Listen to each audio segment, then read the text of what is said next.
কিভাবে না খাইয়ে মানুষ মারতে হয় এটা দেখে গেছে দুর্নীতিবাজ শেখ মুজিবুর রহমান। যেখানে 1971 সালে হত্যা, যুদ্ধ, নিপীড়ন, নির্যাতন করার পরও 30 লক্ষ মানুষ মারা গেছিল, সেখানে শুধু 1974 সালে বিনা চিকিৎসায় আর খাবার না পেয়ে মারা গেছে 50 লাখেরও বেশি নিরীহ মানুষ। হাস্যকর বিষয় হলো, যেখানে ইন্টারন্যাশনাল মিডিয়াগুলোতেও বলা হয়েছে এই দুর্ভিক্ষে প্রাণ হারিয়েছে 15 লাখেরও বেশি মানুষ, সেখানে শেখ মুজিব সরকার বলেছে মৃত্যুর সংখ্যা কেবল মাত্র 27,000। It's not correct. Then 27,000 people could not even die. কিন্তু বাস্তবে তার সংখ্যা ছিল 50 লাখেরও বেশি। ইতিহাস সম্পর্কে তোমরা কতটা অজ্ঞ সেটা আমার জানা নেই, কিন্তু তোমরা যে বাংলাদেশ ও বিশ্ব পরিচয় বই থেকে ইতিহাস সম্পর্কে জ্ঞান ধারণা নিয়েছো, সেই ইতিহাস বইয়ে 74-এর দুর্ভিক্ষের বর্ণনা তো দূরের কথা, 74-এর দুর্ভিক্ষের নাম পর্যন্ত মেনশন করা হয় নাই। তবে শেখ মুজিবুরের ভারত সফর ও ইন্দিরার পট্টি চাটার ছবি সেখানে একদম প্রথম পেজেই দেওয়া রয়েছে। চলো একটু নজর দিই 74-এর সেই ভয়াবহ দুর্ভিক্ষের দিকে। দেশের মানুষ তখন মনেই করতে পারছিল না যে তারা সর্বশেষ কবে ভাত খেয়েছিল। কতক্ষণ আগে বা কদিন আগে ভালো করে খাইছেন? ভালো খাওয়া স্যার আমরা। আচ্ছা, আপনি কয়দিন আগে ভাত খেয়েছেন?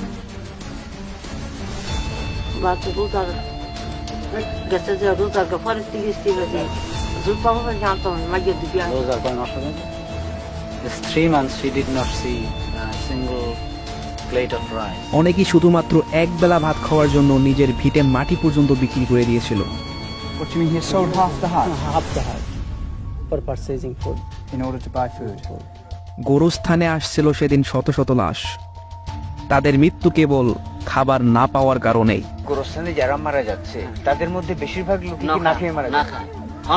যারা ভাবতেছো 74-এ হয়তো বাংলাদেশের সব জায়গাতেই দুর্ভিক্ষের প্রভাব পড়েছিল, তাদের জন্য আমার সমবেদনা। চলো নজর দিয়ে আসি মুদ্রার আরেক পিঠে। এটা হচ্ছে 1974 সালের 12ই মার্চ আওয়ামী লীগের অনুষ্ঠিত হওয়া সম্মেলন শেষে সামান্য একটু মধ্যাহ্নভোজ। কি আজব না দুনিয়াটা! যে জায়গায় ক্ষুধার জ্বালায় অনাহারে শিশুরা মাটি পর্যন্ত খায়, সেই জায়গায় মুজিবের ধনচষা লোকেদের কপালে জোটে মাংস পোলাও।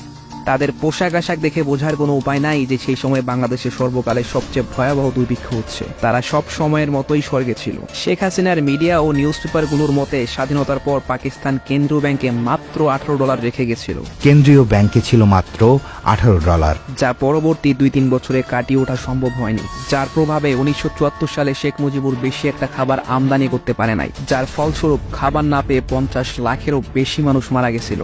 ইউনিভার্সিটি অফ ক্যালিফোর্নিয়ার প্রকাশিত এশিয়ান সার্ভের হিসেব অনুযায়ী শুধুমাত্র স্বাধীনতার পরবর্তী 2 বছর সময়ের মধ্যেই বাংলাদেশ $1373 মিলিয়ন শুধু সাহায্য এবং ঋণের মধ্যেই পেয়েছিল। 1972 সালে $1373 মিলিয়ন, যা বর্তমানে প্রায় $9,548 মিলিয়ন সমান, অর্থাৎ প্রায় $9.5 বিলিয়ন। টাকায় রূপান্তর করলে তা হয় $9,10,200 কোটি টাকা। কে দেবে সেই টাকার হিসাব? যদি সেই অর্থ ব্যবহার করা হতো তাহলে হয়তো বিনা চিকিৎসায়, বিনা খাবারে এত লোক মারা যেত না। কিন্তু আওয়ামী লীগ সরকারের মতে শুধুমাত্র যুক্তরাষ্ট্রের চক্রান্তর কারণেই 74-এর দুর্ভিক্ষে এত মানুষ মারা গেছিল। চক্রান্ত করে খাদ্য সহায়তা বন্ধ করে দেয় মার্কিন যুক্তরাষ্ট্র। বাংলাদেশের 74-এ যে দুর্ভিক্ষ ঘটে, এই দুর্ভিক্ষ ঘটানোর পিছনে কিন্তু আন্তর্জাতিক চক্রান্তের সাথে সাথে। সেটা কি চক্রান্ত ছিল নাকি ছিল মুজিবের চুতিয়ামি? চলো জেনে আসি তার পিছনের গল্প। 1974 সালে সে দুর্ভিক্ষের শুরুর সময় যুক্তরাষ্ট্র বাংলাদেশকে সাহায্য করার জন্য বেশ কয়েকটা খাদ্য ভর্তি জাহাজ পাঠায়, যেটা তাৎক্ষণিক পেলে হয়তো মৃত্যুর সংখ্যা অনেকটাই কমে আসতো। সেই সময় যুক্তরাষ্ট্র কিউবা এবং মায়ানমারের ওপর নিষেধাজ্ঞা জারি করেছিল।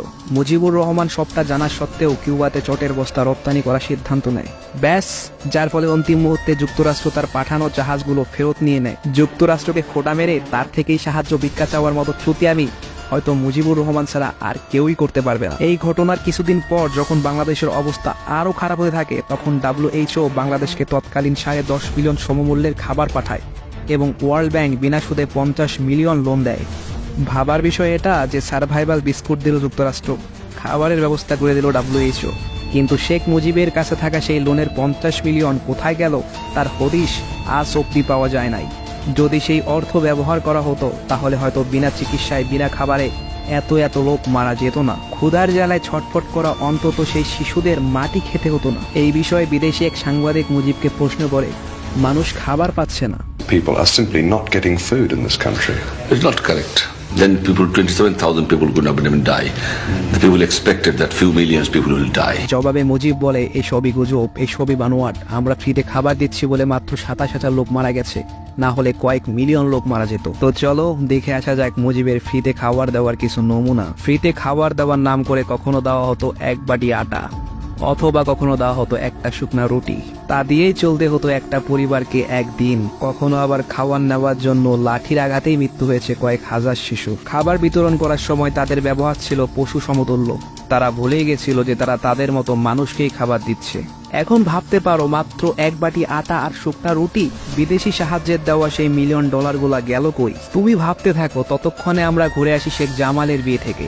বলা হয় তার বিয়েটা নাকি ছিল একদম সাদাসিধে, অথচ টাইমস অফ ইন্ডিয়ার একটি রিপোর্ট অনুযায়ী শেখ মুজিবুর রহমান শুধুমাত্র তার বড় ছেলের বিয়েতেই খরচ করেছিলেন 18 মিলিয়ন। তার আর এক ছেলে শেখ জামালকে তুলে দিচ্ছেন সোনার মুকুট। এখন ভেবে দেখার বিষয় হলো, সদ্য স্বাধীন হওয়া দুর্ভিক্ষ চলাকালীন একটা দেশের প্রধানমন্ত্রীর কাছে এত টাকা কিভাবে থাকে। এখন আমি আশা করতেছি আওয়ামী লীগের ধন্তসা লোকগুলা তার হিসাব মিলাতে না পারলেও টিম জায়াজের অডিয়েন্স তা ঠিকই পেরেছে। এই জন্যই হয়তো মেজর ডালিম তার পুরো পরিবারকে রফা দফা করার পর সর্বপ্রথম তাকে দুর্নীতিবাজ বলেছিল। মেজর ডালিম বলছি, শেখ মুজিব ও তার খুনি দুর্নীতিবাজ সরকারকে উৎখাত করা হইয়াছে। এখন ভেবে দেখো, যে লোকটা নিজের দেশের দুর্ভিক্ষ চলাকালীন অনুদানগুলো নিজের ব্যক্তিগত স্বার্থে ব্যবহার করে হাজার হাজার শিশুকে মাটি খাইয়ে মারে, তোমরা কি তাকে মানুষ হিসেবে বিবেচনা করো? প্রশ্ন রেখে গেলাম।